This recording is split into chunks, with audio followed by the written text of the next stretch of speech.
होगी।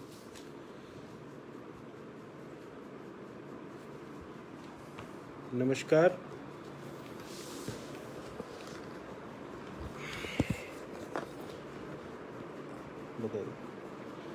नमस्कार,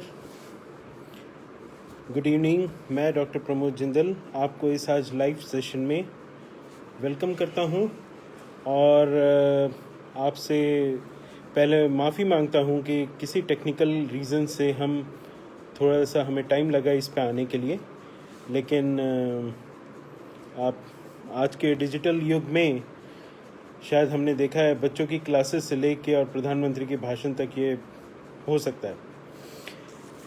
so let's start for today's topic. और आज का टॉपिक जो है वो है lung cancer stage 4। Lung cancer क्या है इसका हमने देखा था। लंग कैंसर दुनिया का सबसे कॉमन कैंसर है। अगर हम मर्दों की बात करें, इंडिया में भी सबसे कॉमन है। अगर लेडीज़ की बात करें तो सर्वाइकल कैंसर के बाद कॉमन कैंसर है। और इसकी सबसे बड़ी प्रॉब्लम ये है, the biggest problem we have is कि ये जितने भी हमारे पास आते हैं, जितने भी हमारे पास ये कैंसर आते हैं, अभी भी 80 to 85 80 से 85% जो आते हैं वो बहुत ही एडवांस्ड स्टेज में आते हैं। और जब एडवांस स्टेज में आते हैं तो पहले हम ये समझते हैं कि एडवांस स्टेज है क्या।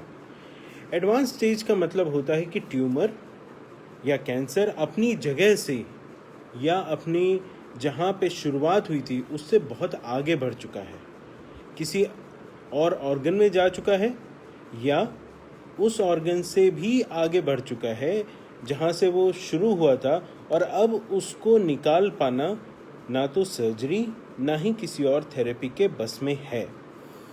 जब ये होता है, when ever it happens, problem ये होती है कि हम ट्यूमर को पूरी तरह से निकाल नहीं सकते। ट्यूमर को पूरी तरह से नहीं निकालें तो क्या होगा? ट्यूमर का एक भी सेल अगर हमारी बॉडी में रहता है तो वो धीरे धीरे धीरे धीरे ट्यूमर को फिर से बढ़ा सकता है। और यही प्रॉब्लम है, this is the problem with stage 4 lung cancer. Normally lung cancer जैसे कि हम समझ सकते हैं 4 उसमें विभाजित है, स्टेज 1, 2, 3 एंड 4। स्टेज 1 होता है जहाँ पे ट्यूमर बिल्कुल ही छोटी कंडीशन में होता है और लंग के अंदर ही अंदर होता है। आप उसको सर्जरी से उस एरिया को निकाल दो और ट्यूमर बॉडी से ख़त्म। स्टेज 2 में वो थोड़ा सा आगे बढ़ता है लेकिन लंग के ही आसपास होता है, तो आप सर्जरी देते हो और उसके बाद थोड़ी सी दवाइयाँ या कीमोथेरेपी देके जो आसपास के एरिया हैं उनको ख़त्म कर देते हो और वो ट्यूमर ठीक हो जाता है। स्टेज 3 में वो ट्यूमर पहले से बढ़ा हुआ होता है लेकिन हम दवाइयाँ देके उसको सिकोड़ देते हैं, छोटा कर देते हैं, और छोटा करने के बाद हम फिर ऑपरेशन करके उसको पूरी तरह से निकाल देते हैं। और ज़रूरत पड़ी तो बाद में दवाई या रेडियोथेरेपी या बिजली जिसे हम कहते हैं कॉमन लैंग्वेज में, उसमें हम दे सकते हैं। प्रॉब्लम तब होती है जब ये स्टेज 4 में आता है। स्टेज 4 का मतलब है ट्यूमर उस जगह से काफ़ी बढ़ चुका है, लंग के बाहर फैल चुका है, लंग से हार्ट की तरफ चिपक चुका है, लंग से छाती के बाहर निकल चुका है, किसी और ऑर्गन जैसे दिमाग में जाके उसके ट्यूमर के अंश जाके बैठ चुके हैं, लीवर में जाके बैठ चुके हैं, कहीं और भी जाके बैठ जाते हैं, हड्डियों में बहुत कॉमन है जहाँ पे जाके बैठ जाते हैं, तो उसे हम स्टेज 4 कहते हैं। सो आज भी ना ही सिर्फ इंडिया में बल्कि पूरे इंटायर वर्ल्ड में, पूरे वर्ल्ड में सबसे ज़्यादा जो लंग कैंसर पकड़े जाते हैं वो ज़्यादातर स्टेज 4 में या बहुत देर में पकड़े जाते हैं। और उसका रीज़न ही सिर्फ ये है कि इसका डायग्नोसिस बहुत लेट होता है। ऐसे समय पे हमें करना क्या है? हमें कैसे पता चलेगा कि ये स्टेज 4 आ चुका है? इसके लिए सिर्फ 1 मिनट के लिए बताएंगे। स्टेज हमें नहीं पता कौन सी स्टेज में है, तो सबसे पहले स्मोकिंग को हमें ख़त्म करना है जिससे कि हम कैंसर को ही रोकें। लेकिन अगर हमारे यहाँ आदत है या हमने कभी सिगरेट पी रहे हैं या हम उस पोल्यूशन में हैं तो अपना रेगुलर चेकअप कराना ज़रूरी है। और अगर उसमें हमारा ट्यूमर आता है तो उस ट्यूमर का निदान है। आज के दिन हम सिर्फ स्टेज 4 के बारे में बात करेंगे। शुरुआत करते हैं, सिम्टम्स क्या हैं। ऐसे समय पे सिम्टम वो होते हैं जहाँ पे वो ट्यूमर बढ़ा हुआ होता है। मान लो लंग में बहुत बढ़ा हुआ है तो बहुत ज़्यादा खांसी आ सकती है, खांसी के साथ खून आ सकता है, आपको सांस लेने में तकलीफ़ हो सकती है या और सारे कारण हो सकते हैं। हड्डियों में अगर जाके बैठ जाए तो हमें हड्डियों में दर्द हो सकता है बहुत ज़्यादा, जिसे हम बोलते हैं कि एक्यूट और बहुत सीवियर पेन होता है हमारी हड्डियों का। कहीं और जाके बैठ जाए, मान लो वो दिमाग में जाके बैठ जाए तो हमें गफलत हो सकती है, ड्राउजीनेस आ सकता है, झटके आ सकते हैं, ये सारी चीज़ें आ सकती हैं। लेकिन मेन चीज़ ये है कि हमें ट्यूमर का डायग्नोसिस करना है। किसी किसी कंडीशन में, जैसे जो आज हम लोग देखते हैं, कोई और भी ट्यूमर हो, कहीं और का ट्यूमर हो, कहीं और का कैंसर हो, पेट का हो, इंटेस्टाइन का हो, कहीं और का, वो उठ के लंग में आके बैठ सकता है। वो उसके लिए स्टेज 4 लंग भी एक अपना एरिया है जहाँ पे आके बैठता है, तो हमें उसका भी ट्रीटमेंट वैसे करना है। आगे आते हैं डायग्नोसिस कैसे करना है। डायग्नोसिस के लिए आपको डेफिनेटली किसी एक चेस्ट स्पेशलिस्ट के पास जाना पड़ेगा। वो वहाँ पे आपके एक्सरे या सीटी स्कैन करके उसमें से टुकड़ा या फिर उसकी बायोप्सी जिसे हम कहते हैं वो निकालेंगे, उसकी डायग्नोसिस करेंगे, और जब वो डायग्नोसिस कंप्लीट हो जाएगी कि हाँ भाई ये ट्यूमर है, तो उसके बाद उसका आगे का उपचार होगा। चूँकि आजकल हमारा ये जो पार्ट है डायग्नोसिस बहुत आगे बढ़ चुका है, तो आजकल हम सिर्फ ये डायग्नोस नहीं करते हैं कि ट्यूमर कितना है या नहीं है, हम किस तरीके का ट्यूमर है, उसके अंदर कौन कौन से ऐसे मार्कर्स हैं, कौन कौन से ऐसे आप कह लीजिए कि एरियाज़ हैं जिन्हें हम टारगेट कर सकते हैं। हमें पूरे ट्यूमर को ख़त्म करने की बजाय हम उसके स्पेसिफिक एरियाज़ को टारगेट करते हैं, और वो टारगेट करने से, उन दवाइयों को देने से बाकी कोई दिक्कत नहीं होती, सिर्फ वो ट्यूमर ख़त्म होता है। जो कि आजकल हम टर्म आई है इम्यूनोथेरेपी, हम उस ट्यूमर सेल को टारगेट करते हैं और उसको ख़त्म करते हैं। तो इसलिए हमें आज वो करते हैं। आप अपने क्वेश्चन लिखते रहिए, मैं देख रहा हूँ, और एक बार इसको ख़त्म करने के बाद आपके सारे क्वेश्चंस को लूँगा। जैसे कि नितिन कुमार जी ने पूछा है, मैं थोड़ी देर में इसका आंसर दूंगा।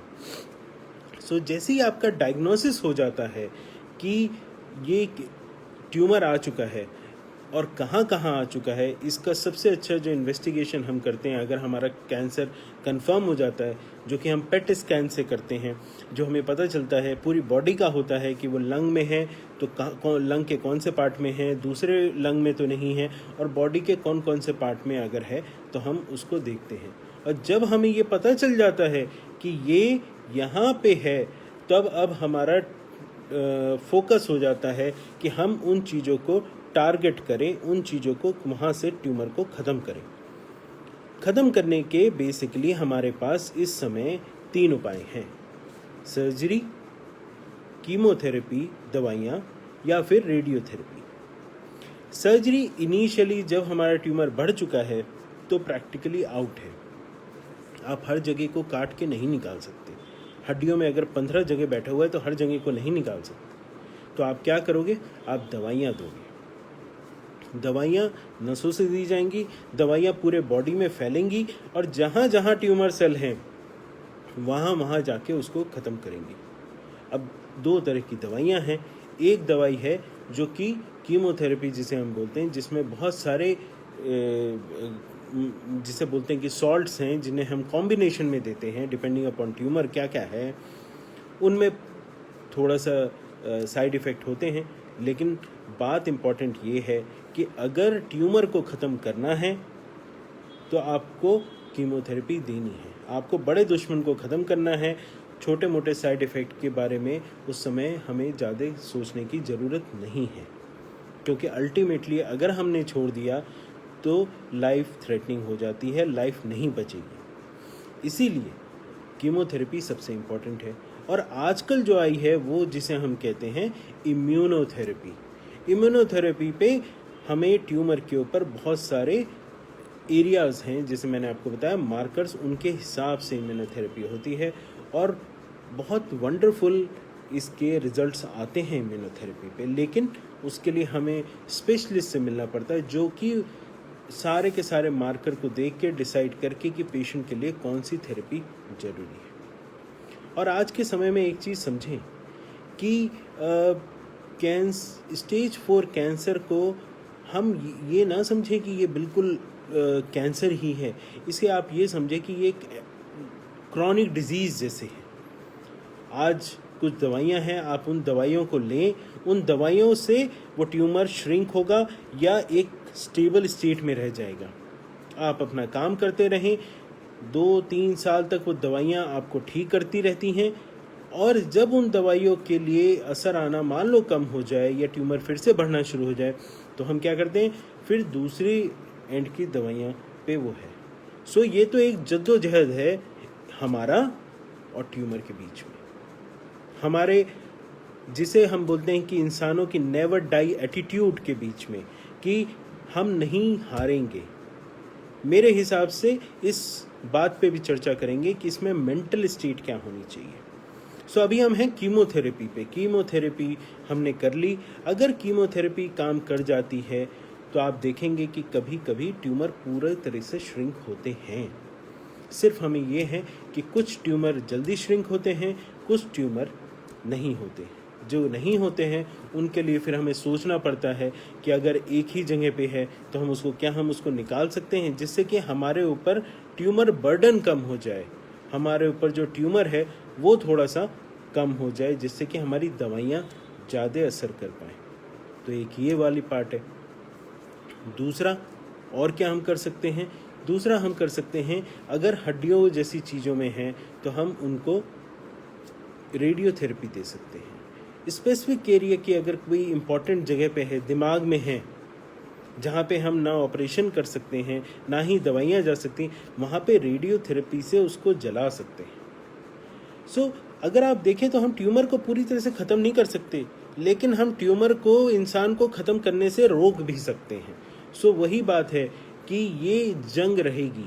ये जंग है दो तरफ में, ट्यूमर जो कि आपको ख़त्म करना चाहता है और हम जो कि ट्यूमर को ख़त्म करना चाहते हैं। और इसमें सबसे ज़्यादा जो शायद ज़रूरत आती है वो आती है मेंटल टफनेस की, कि आदमी और उसका परिवार उसमें कितना मेंटली टफ है उस परेशानी से जाने के लिए। कभी कभी हताश होता है आदमी कि सब कुछ ख़त्म हो गया, ट्यूमर 4th स्टेज में हो गया, लेकिन मुझे नहीं लगता कि 4th स्टेज में ट्यूमर आपका कुछ वो कर सकता है। डेफिनेटली आपको एक बीमारी है जिसको जो लाइलाज बन सकती है अगर हम उसको ध्यान से ना देखें, लेकिन हमें कुछ तो करना पड़ेगा, और वो हमारा कुछ जो होता है वो डॉक्टर की सलाह मान के अपने को एक स्ट्रांग बनाना। जैसे कि दूसरा क्वेश्चन आ रहा है कि भाई क्या खाना ले सकते हैं, इसके बारे में भी डिसाइड करेंगे, बताएंगे आपको कि क्या कर सकते हैं। सो एक होता है मेंटल टफनेस, और जो इन सारी चीज़ों में बहुत इम्पॉर्टेंट आता है वो आता है कि क्या इसमें फाइनेंशियल रिपरकशंस क्या करना है, क्योंकि हर जो दवाइयाँ हैं वो कॉस्टली हैं, और जो दवाइयाँ होती हैं उनके साइड इफ़ेक्ट्स भी उनको मैनेज करना भी कॉस्टली है। हो सकता है हॉस्पिटल एडमिशन की भी ज़रूरत पड़े। तो ये सारी जो चीज़ें होती हैं फाइनेंशियली भी इम्प्लिकेशंस काफ़ी ज़्यादा हैं। सो मेरे हिसाब से जिस समय कोई तकलीफ़ हो उसी समय उसका उपचार करने की ना सोचें। उसके लिए एक बहुत अच्छा उपाय यह है कि हम सब अपना एक मेडिकल इंश्योरेंस भी लें।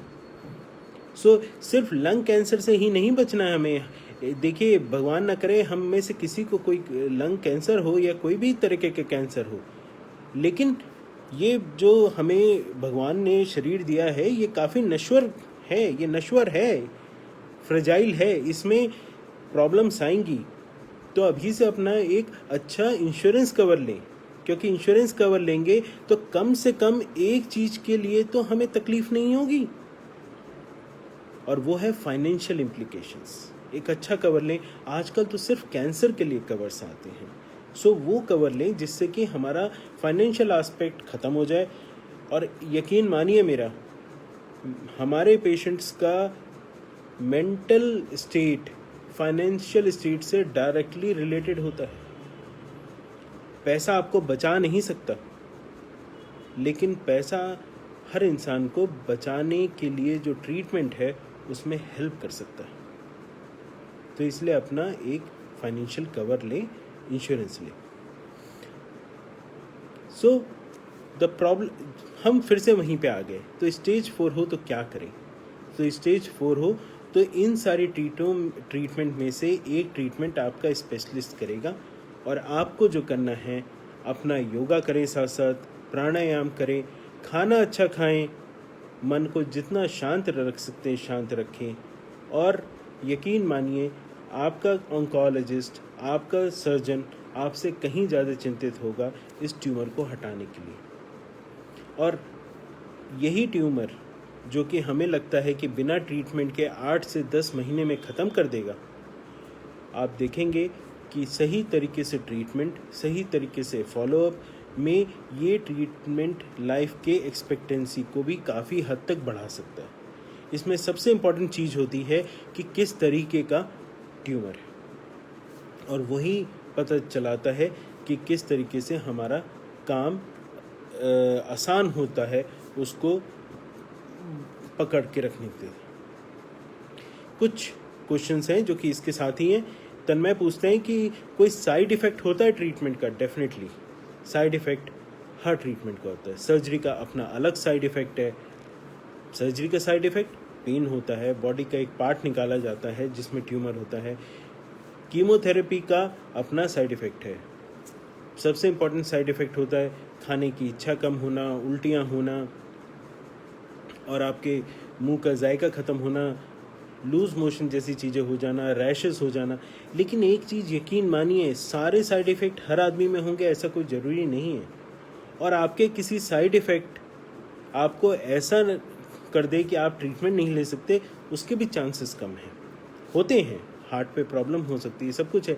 लेकिन एक तरफ सोचिए कि एक तरफ तो पूरी तरीके से साइड इफ़ेक्ट छोड़िए, बॉडी ही नहीं रहेगी, आपका लाइफ को खतरा है। तो ऐसे में थोड़े छोटे मोटे साइड इफ़ेक्ट, मान लो कोई बोलता है जी बाल झड़ रहे, चिंता मत कीजिए, एक बार कीमोथेरेपी ख़त्म हो जाएगी तो यकीनन है कि बाल फिर से आ जाएंगे।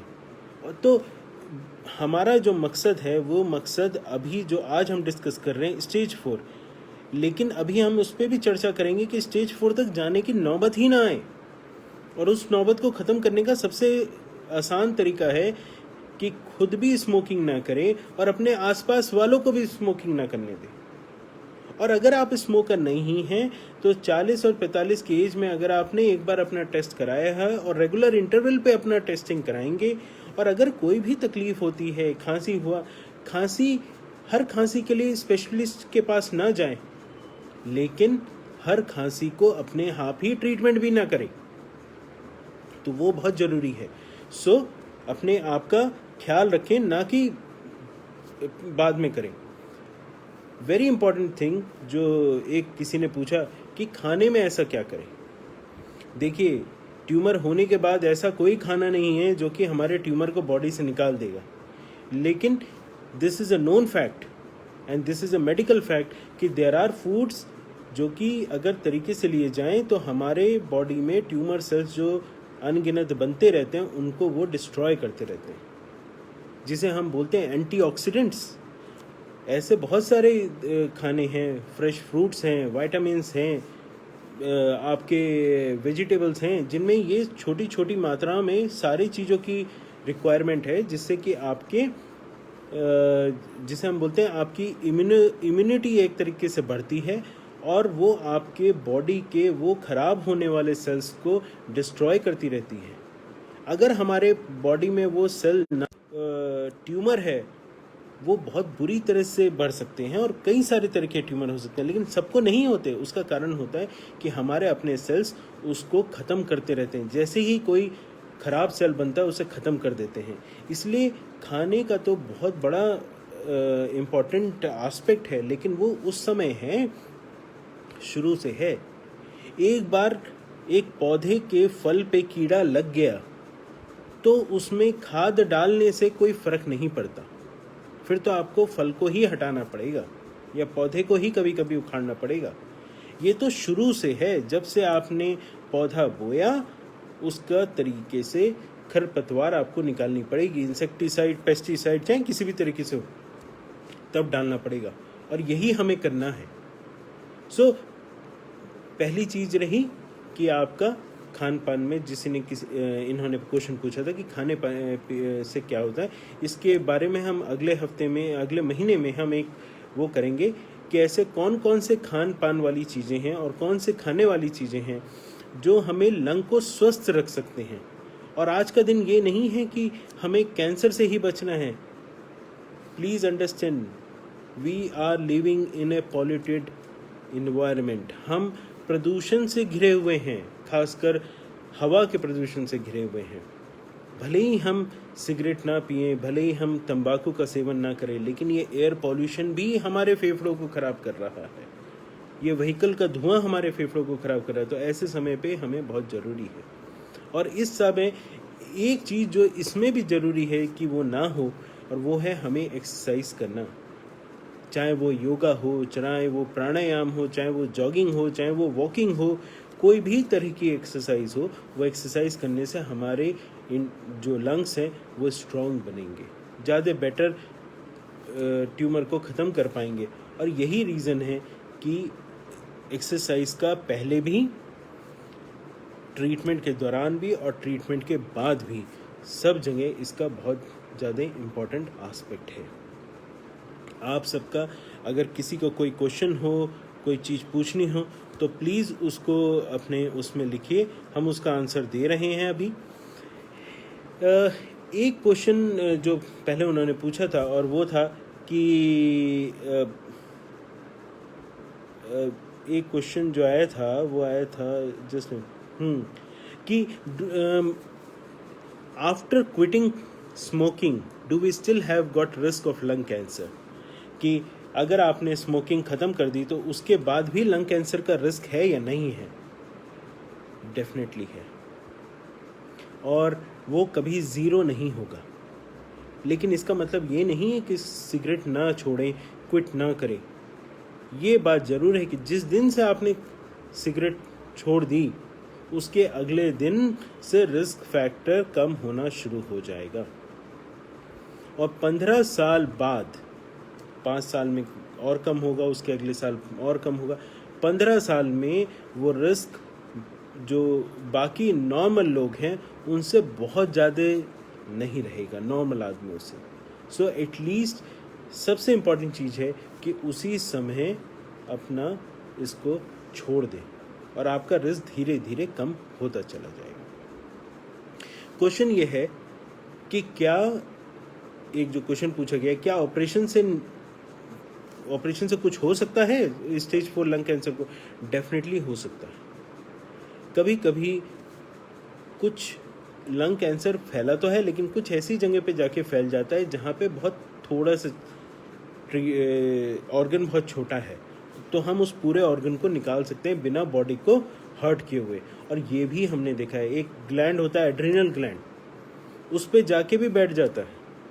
लेकिन अगर हम उस एड्रिनल ग्लैंड को पूरी तरह से निकाल दें सर्जरी से और बाद में दवाई दे दें, तो lung cancer even in 4th stage ठीक हो जाता है। कभी कभी हम एक दवाई छाती के अंदर डाल देते हैं जिससे कि वो सिकुड़ जाता है और वो सांस लेने में जो दिक्कत नहीं है वो ठीक कर सकते हैं। सो स्टेज 4 लंग कैंसर जो आज हम कहना चाह रहे थे, उसमें कई सारी चीज़ें हमने डिस्कस की हैं, और सबसे इम्पोर्टेंट चीज़ डिस्कस जो है और वो ये है कि हमें अपने आप को बचाना है, रादर देन स्टेज 4 में पहुंच के उसको ट्रीटमेंट की कोशिश करनी है, क्योंकि स्टेज 4 में कंप्लीट ट्रीटमेंट शायद पॉसिबल नहीं हो पाएगा। तो इसलिए उस लेवल तक पहुंचने से पहले ही रुक जाने की कोशिश करनी चाहिए। अपना एक्सरे रेगुलरली करें। बहुत सारी जगह हैं वर्ल्ड में, बहुत सारे कंट्रीज़ हैं जहाँ पे लंग कैंसर स्क्रीनिंग प्रोग्राम शुरू हो चुका है। पर्टिकुलर एज ग्रुप में, पर्टिकुलर इंडिविजुअल्स में वो रेगुलर वे पे अपना लंग्स का स्क्रीनिंग करते हैं। कुछ ऐसी जगह होती हैं जहाँ, और वहाँ पे हाई रिस्क इंडिविजुअल होते हैं, चाहे वो स्मोकर होते हैं, चाहे कोई और लोग रहते हैं जिनमें हाई रिस्क है होने का, वो लंग कैंसर स्क्रीनिंग कराते हैं, जिससे कि हम ट्यूमर जैसे ही हो, जैसे कि आपको, जैसे अब तक हमने देखा है कि मेमोग्राफी की जाती है ब्रेस्ट कैंसर को बहुत अर्ली स्टेज में पिकअप करने के लिए, ऐसे ही लंग के कैंसर की भी स्क्रीनिंग की चीज़ें धीरे धीरे आ रही हैं। चूँकि ये कॉस्टली चीज़ होती है, हमारा कंट्री जो कि इतना बड़ा है उसमें ऐसे स्क्रीनिंग प्रोग्राम करना दो छोटी छोटी जगह पे हो रहा है, लेकिन इतने बड़े पॉपुलेशन में करना आसान नहीं है। लेकिन डेफिनेटली हम अपनी तरफ से अपने फिजिशियन से मिलके एक पर्टिकुलर एज के बाद हम इसके ऊपर काम कर सकते हैं। सो ये हो गया लंग कैंसर स्क्रीनिंग। ऐसे ही हम सारे हमारे जो कैंसर्स हैं, कोई ना कोई ऐसा होता है जो हाई रिस्क में होता है। प्लीज़ ऐसा ना समझे कि जो मैं कह रहा हूँ कल ही जाके अपना सीटी स्कैन या एक्सरे कराने लगे, ना, ये गलत है। इम्पॉर्टेंट ये है कि अपने फिजिशियन से मिलें। वो फिजिशियन आपको ये बताएंगे कि क्या आप उस ग्रुप में हो जिसमें ये होने के चांसेस ज़्यादा हैं, और अगर आप उसमें होंगे तो वो डेफिनेटली आपको स्क्रीन करेंगे, और अगर आप उसमें नहीं हैं तो स्क्रीनिंग में अपना कीमती पैसा न डालें। वो आपको बताएंगे कि आप किस उसमें कराने का फ़ायदा है। सो लंग कैंसर स्क्रीनिंग एक अच्छा मॉडलिटी है जो कि अब धीरे धीरे इंडिया में आ रहा है। और सबसे इम्पॉर्टेंट चीज़ जो है वो यही है कि आपको अपनी हेल्थ का, ना कि उस समय जब वो ख़राब हो जाए तब ध्यान रखना है, आपको एवरी डे आपको उसका ख्याल रखना है। कोरोना ने हमें समझा दिया है मास्क का इफ़ेक्ट, और यकीन मानिए बाकी सारे इन्फेक्शन बहुत कम हुए हैं कोरोना काल में। हमने जो मास्क और सोशल डिस्टेंसिंग की है, सो एक अच्छी चीज़ अगर हुई है कि मास्क पहन के कहीं जा रहे हैं, धूल मिट्टी से बच रहे हैं, आपका लंग बच रहे हैं, तो उससे बचिए, उसको यूज़ कीजिए। मास्क हमेशा यूज़ करने में कोई बुराई नहीं है, बहुत अच्छी आदत है। खासकर बाजार जा रहे हैं, धूल मिट्टी आपके मुंह पे आ रही है, धुआं आ रहा है, वो भी एक अच्छी चीज़ है यूज़ करना, जिससे कि आप बचे रहें।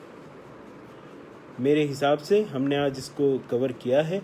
आप अपनी प्रतिक्रियाएं इस पे लिखें, और अगर आपको कोई और क्वेश्चन हो तो वो हमसे पूछिए, और हम फिर आपको ये बताएंगे कि इससे और क्या चीज़ें हम कर सकते हैं जिससे कि हम बचें। एक क्वेश्चन इसमें आया है कि लंग कैंसर अगर 4th स्टेज में हो तो क्या इनका जस्ट ए मोमेंट, ये पूछ रहे हैं पूरा खुला या नो। सो ये बोल रहे हैं कि लंग कैंसर लास्ट स्टॉप नहीं है। बिल्कुल सही बोल रहे हैं रवि राणा जी कि लंग कैंसर हो जाना या कैंसर हो जाना लास्ट स्टॉप नहीं, अंतिम पड़ाव नहीं है। किसी भी बीमारी का इलाज है, और इलाज से दवाइयों से नहीं होता है। इलाज होता है दवाइयाँ प्लस आदमी की आत्मशक्ति के कारण, उसके फैमिली के आत्मशक्ति के कारण, और फैमिली ही आपको वो एनर्जी देगी जहाँ पे आप उस बीमारी से लड़ पाएंगे। और ध्यान रखिए, तरीके से अगर हम हर चीज़ को फॉलो करें तो मेरा यकीन है कि कैंसर हरा तो नहीं पाएगा। हो सकता है कि कभी हम उससे जीत ना पाएँ, लेकिन हम उससे हारेंगे नहीं, और ख़ासकर लाइफ कभी नहीं हारती। सो एक इमोशनल एस्पेक्ट भी होता है। सो कभी भी अपने आप को, इसकी बहुत सारी संस्थाएं हैं जो कि आपको मेंटली सपोर्ट देंगी, फाइनेंशियल सपोर्ट तक देती हैं अगर ऐसा कुछ होता है। बहुत सारे प्रोग्राम्स चल रहे हैं, और डेफिनेटली लंग कैंसर एक ऐसा है जिससे हमें लड़ते रहना है। आने वाले टाइम में शायद हमारे कंट्री में बढ़ेगा, तो फिर हमें बढ़ते रहना है। दीक्षा जी पूछ रही हैं कि कितना टाइम लगता है इससे रिकवर सक्सेसफुल ट्रीटमेंट होने में। एक टाइम पीरियड किसी के लिए भी बताना तो मुश्किल होता है, बिकॉज ये ऑनगोइंग प्रोसेस है। लेकिन अगर आप मान के चलें तो कम से कम 6 से 12 महीने का टाइम लगता है एक ट्यूमर को छोटा करके स्टेबल फॉर्म में रखने का। हम कीमोथेरेपी से या किसी थेरेपी से गायब तो नहीं कर पाते, लेकिन ये है कि उसको इस तरीके से रख देते हैं कि लाइफ और ट्यूमर एक बैलेंस बना लेता है, जहाँ पे भी हम कंटिन्यूस रख पाते हैं। तो 6 से 12 महीने तो एक ऐसे है, और जितनी जल्दी हम ट्रीटमेंट शुरू करें उतना ही जल्दी ये हेल्पफुल होता है। एक पूछ रहे हैं कॉस्टिंग के बारे में, कॉस्ट कितनी पड़ती है। इसका भी आंसर बहुत डिफ़िकल्ट है देना, क्योंकि ये एक बहुत ही मैं जिसे कहूँगा कि कौन सी दवाइयाँ हैं, कितनी डोजेज है, कहाँ ले रहे हैं, किस तरीके से है, रेडियोथेरेपी साथ में है या नहीं है, सर्जिकल इंटरवेंशन है कि नहीं है, और कौन सी बीमारियाँ हैं। तो ये सारी चीज़ें देखते हुए थोड़ा सा मुश्किल है, लेकिन ये भी है कि ये ट्रीटमेंट इतना मतलब थोड़ा सा तो इसमें कॉस्ट इन्वॉल्व हो ही जाती है, बिकॉज जितनी भी दवाइयाँ हैं वो डेफिनेटली थोड़ी सी महंगी है। लेकिन ऐसा नहीं है कि अगर पैसे की कमी के कारण कोई वो है। हमारे यहाँ बहुत अच्छे इंस्टीट्यूशंस हैं, ऑल इंडिया इंस्टीट्यूट है, दिल्ली में मौलाना आज़ाद है, दिल्ली कैंसर हॉस्पिटल है, बहुत सारे ऐसे हॉस्पिटल हैं जहाँ पे इनका फ्री ट्रीटमेंट होता है, दवाइयाँ होती हैं। तो ऐसा पैसे की कमी होने का मतलब ये नहीं है कि ट्रीटमेंट नहीं होगा, डेफिनेटली ट्रीटमेंट होगा। जस्ट आपको उसके बारे में पता करना होता है कि कहाँ पे किस चीज़ का ट्रीटमेंट अच्छा हो पा रहा है। सो इन ऑल ये हमें ध्यान रखना है, और अपने आसपास वाले, हो सकता है किसी को, आपके आसपास वालों को ऐसे प्रॉब्लम हुई हो और लेकिन आपके पास उसके बारे में जानकारी हो, तो आप उसको जानकारी दे सकते हैं। और ख़ासकर अगर आप हमारे अपने फैमिली में कभी कोई हिस्ट्री रही है तो हमें डेफिनेटली उनको हेल्प करना चाहिए, उसके बारे में हमें ध्यान रखना चाहिए और जागरूक रहना चाहिए, अपना टाइम टू टाइम इन्वेस्टिगेशन कराना चाहिए, टेस्टिंग करानी चाहिए, और उसके लिए हमें वो करना है। मेरे हिसाब से काफ़ी समय हुआ है इसके बाद डिस्कस करने का। अभी आने वाले दिनों में हम 2-3 इम्पॉर्टेंट चीज़ों पे, एस्पेक्ट पे फिर से डिस्कस करेंगे। आप इसी फेसबुक पेज पे अपने कमेंट्स लिख सकते हैं, और हम चाहेंगे कि आप हमें बताएं कि किस चीज़ के बारे में आप जानना चाहेंगे, जो कि लंग्स, जनरल बॉडी, और जिसे मैं कहूँगा कैंसर, लंग कैंसर या लंग से रिलेटेड और कौन सी बीमारियां हैं जिसके बारे में आप जानना चाहेंगे।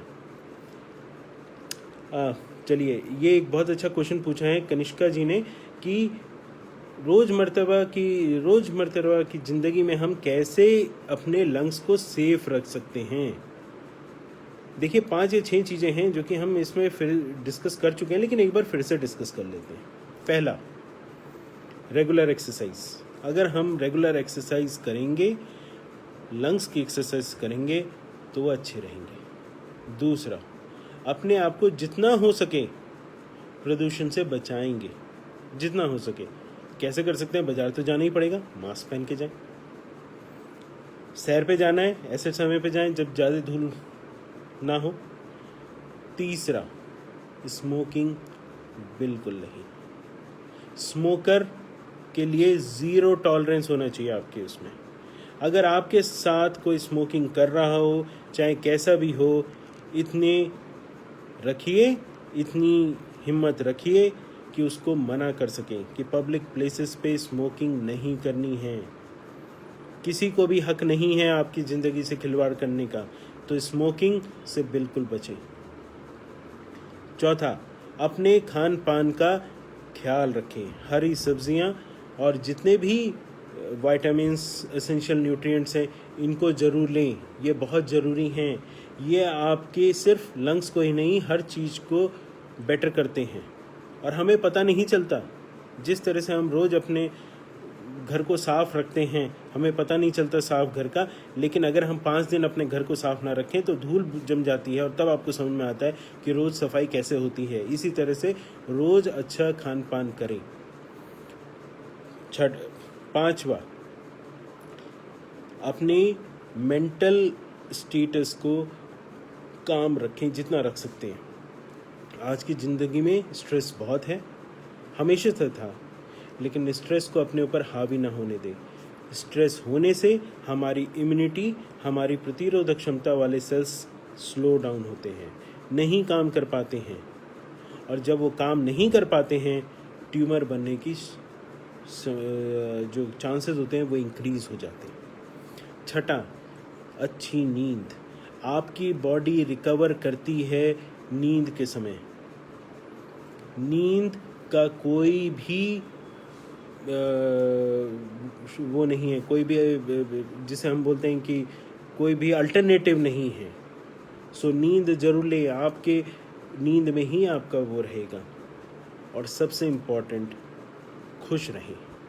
खुश रहेंगे तो जो भी तकलीफ आएगी उसको आराम से झेल पाएंगे।